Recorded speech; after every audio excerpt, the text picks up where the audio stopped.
ഋതുക്കൾ മാറിവരും പോലെ ശിവന്റെ ജീവിതത്തിന്റെ ഏടുകൾ മാറി വന്നു. ഓരോ ഘട്ടത്തിലും അതിന്റെ ഭാവതലത്തിൽ നിന്നുകൊണ്ട് അദ്ദേഹം നൃത്തമാടി. ജീവിതം തന്നെ നൃത്തമാക്കി മാറ്റി. ശിവന്റെ നൃത്തത്തിന് വിഭിന്ന ഭാവങ്ങളുണ്ട്. ശൃംഗാരം മുതൽ രൗദ്രം വരെ. നീ ഇപ്പോൾ ആടിയ ഭാവങ്ങളില്ലേ? പറയൂ മുത്തശ്ശി. ആ ഭാവങ്ങൾ ആ ജീവിതം തന്നെ മാറ്റിമറിച്ച വികാരങ്ങളാണ്. നിനക്കറിയാമല്ലോ, ദക്ഷന്റെ മകൾ സതി ശിവന്റെ പത്നിയായി. ദക്ഷൻ നടത്തിയ യാഗത്തിന് ക്ഷണിക്കാതെ അവൾ പോയി. തന്നോടുള്ള വിദ്വേഷം സതിയോട് തീർക്കുമെന്ന് ശിവൻ അറിയാമായിരുന്നു. പോകരുതെന്ന് വിലക്കുകയും ചെയ്തു. അപമാനിക്കപ്പെട്ടാൽ തിരിച്ചു വരില്ലെന്ന് പറഞ്ഞ് അവൾ പോയി. അപമാനിക്കപ്പെട്ട സതി ആത്മാഹൂതി ചെയ്തു. ആ ആഘാതം ദിഗന്ധങ്ങൾ പിടിച്ചുകുലുക്കുന്ന താണ്ഡവമായി. ശിവൻ രുദ്രതാണ്ഡവമാടി. ജടയിൽ നിന്നും ഭൂതഗണങ്ങൾ ഉത്ഭവിച്ചു. ദക്ഷനെ വധിച്ചു. 10,000 വർഷങ്ങളോളം അലഞ്ഞു നടന്നു. പ്രലോഭനങ്ങളിലൊന്നും വീണില്ല. സതി പിന്നീട് പാർവതിയായി പുനർജനിച്ച് ശിവപത്നിയാവാൻ സഹിച്ച ത്യാഗം ഏതൊരു സ്ത്രീക്കും അഭിമാനം നൽകുന്നതാണ് മോളെ. ശിവനെപ്പോലെ പൗരുഷമുള്ള ഒരാൾ ഈ കൊട്ടാരത്തിൽ ജനിക്കുമെന്ന് മുത്തച്ഛൻ വിശ്വസിച്ചിരുന്നു. ഞാനും. നിനക്ക് ദുർഗ എന്ന് പേരിട്ടതുപോലും മുത്തച്ഛനാ.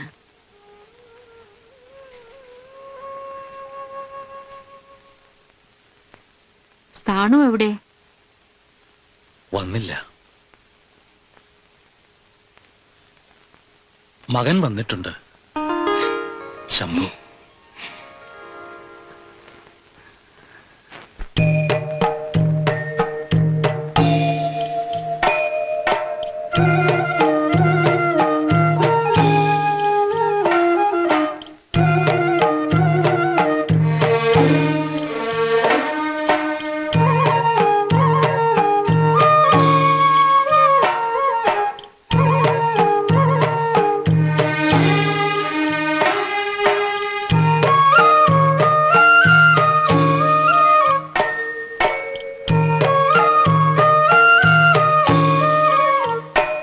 ശംഭു,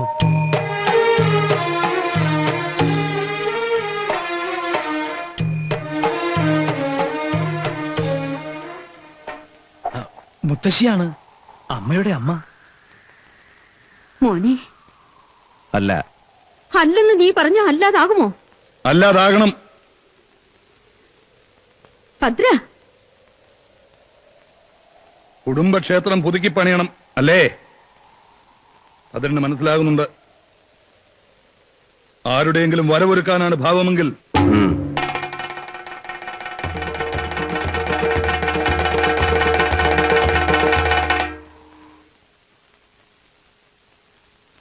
ഇത്ര ദുഃഖിക്കാൻ ഒന്നും ഉണ്ടായില്ലല്ലോ തമ്പുരാട്ടി. ഉണ്ടായി. അവൻ വന്നു എന്നറിഞ്ഞപ്പോൾ എന്റെ മനസ്സ് എല്ലാം നേടിയതുപോലെ അഹങ്കരിച്ചു. അല്ലെങ്കിലും അഹങ്കാരം എന്റെ കൂടെ പ്രവിയായിരുന്നു. അറ്റുപോയ ബന്ധങ്ങൾ ഉറപ്പിക്കാനുള്ള എന്റെ ആഗ്രഹം. ഭദ്രന്റെ എതിർപ്പ് കണ്ടില്ലേ? അതുപോലും വകവയ്ക്കാതെ ക്ഷേത്രം പണി ആരംഭിച്ചത് അതെ, അവരുടെ വരവൊരുക്കാൻ തന്നെയായിരുന്നു. എന്റെ കൊച്ചുമോൻ അത് മനസ്സിലാക്കിയില്ല. ആ മുൻകോപവും നിഷേധവും വർഷങ്ങളായുണ്ട്. മരിച്ചുപോയ ഭാര്യയുടെ ഓർമ്മയുമായി 18 വർഷം കാത്തിരിക്കുക. എങ്ങും പതിവില്ലാത്തവണ്ണം ഭർത്താവ് ഭാര്യയ്ക്ക് ബലിയിടുക. അതും ഒരു തപസ് പോലെ. അവളുടെ തിരിച്ചുവരവ് പ്രതീക്ഷിക്കുന്നത് പോലെ. പൂർത്തിയാവാതെ പോയ ഒരു ജന്മം.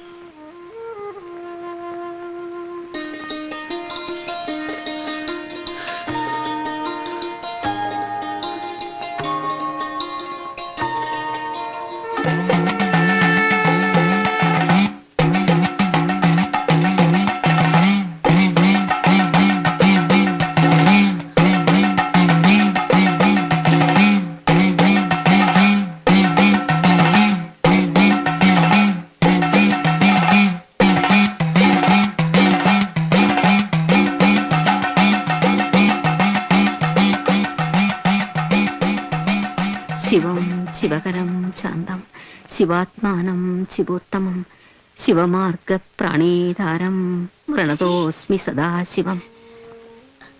മുത്തശ്ശി പറയാറില്ലേ, ആ ചുവന്ന കണ്ണുകൾ, ആ തലമുടി, ആ പൗരുഷം, നഷ്ടപ്പെട്ട എന്തിനു വേണ്ടി വിടലുന്ന മനം. എനിക്കെന്തോ തോന്നുന്നു മുത്തശ്ശി.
ഇതെവിടെ നടക്കുന്ന കാര്യമാ? ഇങ്ങനെയുള്ളവനെ ക്ഷേത്രപ്പറമ്പിൽ കയറ്റിയത് എന്തിനാ? കയറ്റിയതല്ല, ക്ഷണിച്ചു വരുത്തിയതാ. പതുക്കെ പറ. ഇത് പുണ്യസ്ഥലമാ, പുണ്യകർമ്മമാ ചെയ്യേണ്ടത്. ചെയ്തോണ്ടിരിക്കുന്നതും അത് തന്നെയാ. പരിശുദ്ധ കാര്യം ചെയ്യുമ്പോ പരിശുദ്ധിയോടെ ചെയ്യണം. പരിശുദ്ധിയുള്ള സാധനം തന്നെ ആടോ.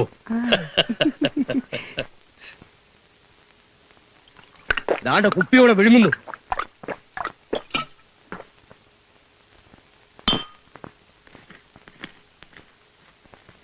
പ്രചോദനം വരെ അല്പം മൂന്തോന്ന് കേട്ടിട്ടുണ്ട്. എന്നാലും ഇങ്ങനെയുണ്ടോ? തലയ്ക്ക് സുഖമില്ലാത്തവനെ പിടിച്ചോണ്ട് വന്നിട്ട് എന്ത് ചെയ്യാനാ? ഇതിവിടെ നടക്കില്ല. ഗോപാല, എനിക്ക് ഉത്തരവാദിത്തമുള്ളതാ. എന്നാ അങ്ങോട്ട് എന്ന് പറ. എന്താ പേടിയാകുമോ? വരില്ലടാ. ഗോപാല, ചതിക്കരുത്. നമുക്ക് കാര്യമല്ലേ നടക്കേണ്ടു. ക്ഷേത്ര പരിസരം മലിനപ്പെടുത്താനുള്ളതല്ല.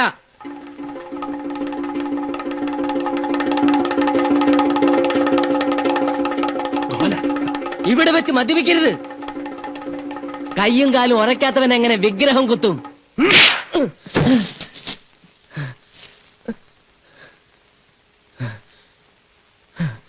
ഞാൻ കുടിക്കും, കുടിച്ചു തന്നെ വിഗ്രഹം കുത്തും.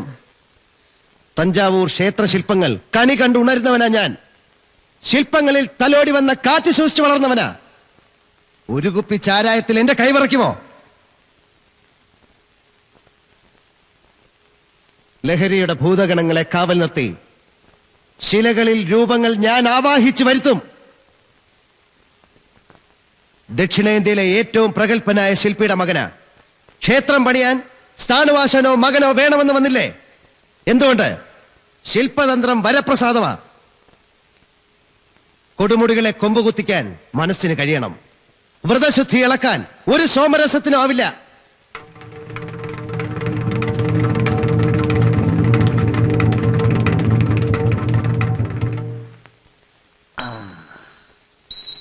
ആനവായിൽ അമ്പഴങ്ങ എന്ന് പറഞ്ഞതുപോലെയാണ് ശംഭുവിന് ഒന്നോ രണ്ടോ കുപ്പി ചാരായം ഇല്ലേ? தெரியாதுங்க. എന്നെ தெரியாது? അവന്റെ ഒരു ഒടുക്കത്തെ തമിഴ്. അയ്യാ, அந்த ശില്പിയുടെ ശിങ്കിടി താനേ നീയ്. இந்த இடத்திலே சொல்றதுக்கு ഒരു തപ്പുമില്ലേ? ശിവമൂലിയും അടിക്കുമില്ലയോ? കഞ്ചാവ്. എന്താ ശങ്കര?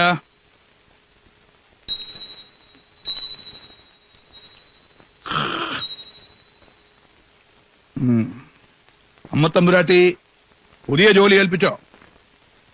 എഴുന്നള്ളത്തിന് പകരം ഇപ്രായത്തിൽ ശങ്കരന് കല്ലുവലിക്കലായില്ലേ? പറഞ്ഞേക്ക് തമ്പുരാട്ടിയോട്, ഭാരമേറിയാൽ ചവിട്ടുനിണം ഇളകുമെന്ന്. ഇളകിയാൽ പിന്നെ അത് ഉറക്കില്ലെന്നും.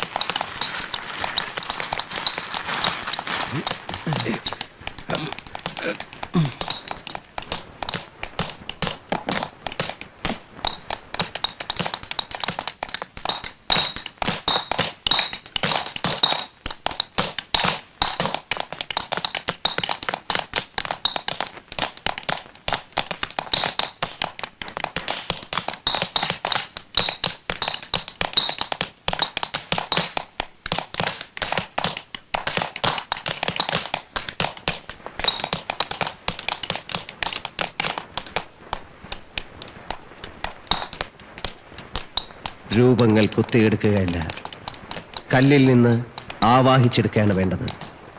എല്ലാ ശിലകളിലും ശില്പങ്ങൾ കാത്തിരിക്കുന്നു ശില്പിയുടെ കരസ്പർശമേൽക്കാൻ.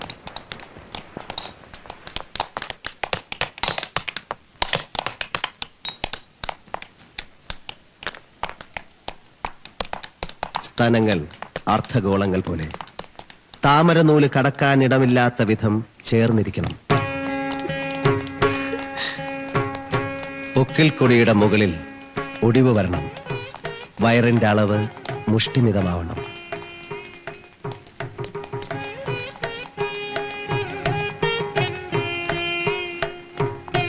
ഉയർന്ന മാറോടെ നിതംബം പിന്നോട്ടാഞ്ഞ് കൈകൾ തളർത്തിയിട്ടുള്ള നിൽപ്പ്, അതിന്റെ താളഭംഗി. സ്ത്രീ സൗന്ദര്യം ശാലഭഞ്ജികമാരിലായാലും അതിന്റെ മൂർത്തഭാവത്തിൽ തന്നെ വരണം. ശില്പ പാരമ്പര്യത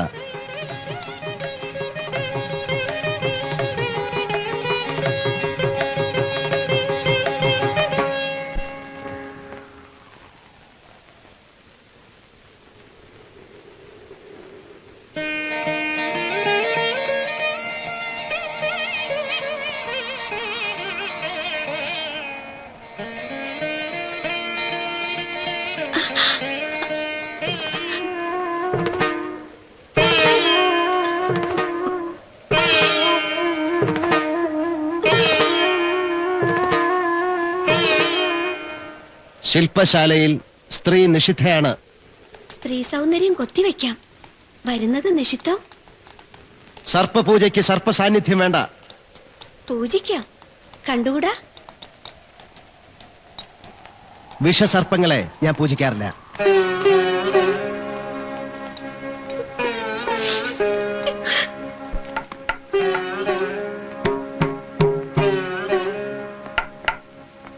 മനസ്സിലായി, അധിക്ഷേപം സഹിച്ചില്ല അല്ലേ? എനിക്ക് വിഷമം തോന്നിയില്ല മുത്തശ്ശി.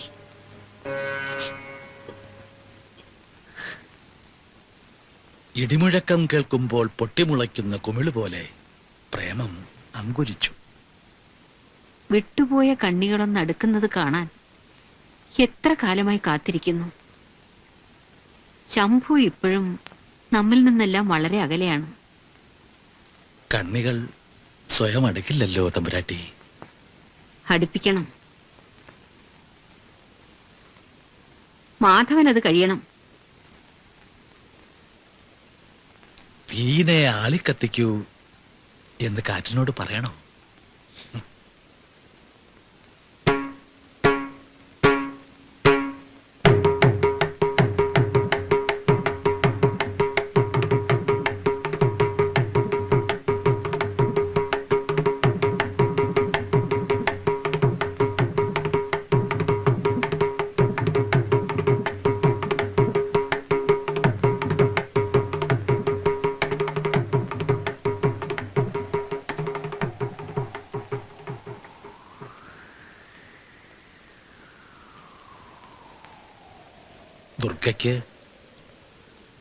ദുർഗയ്ക്ക് അല്പം അപമാനശങ്ക വന്നു. അധിക്ഷേപമെന്ന് മുത്തശ്ശിക്കും തോന്നി. എന്റെ ശിഷ്യയായതിനാൽ പറയുന്നു എന്ന് ധരിക്കണ്ട. നൃത്തം ഒരു ഉപാസനയാക്കിയിട്ടുണ്ട്. കുട്ടിയുടെ അംഗചലനങ്ങൾ താളനിബദ്ധവും ഉൾക്കടലിലെ ഓളം പോലെ ലയഭംഗിപ്രദവുമാണ്. ശിക്ഷ നൃത്തത്തിൽ നിപുണ എന്നർത്ഥം. അതെ.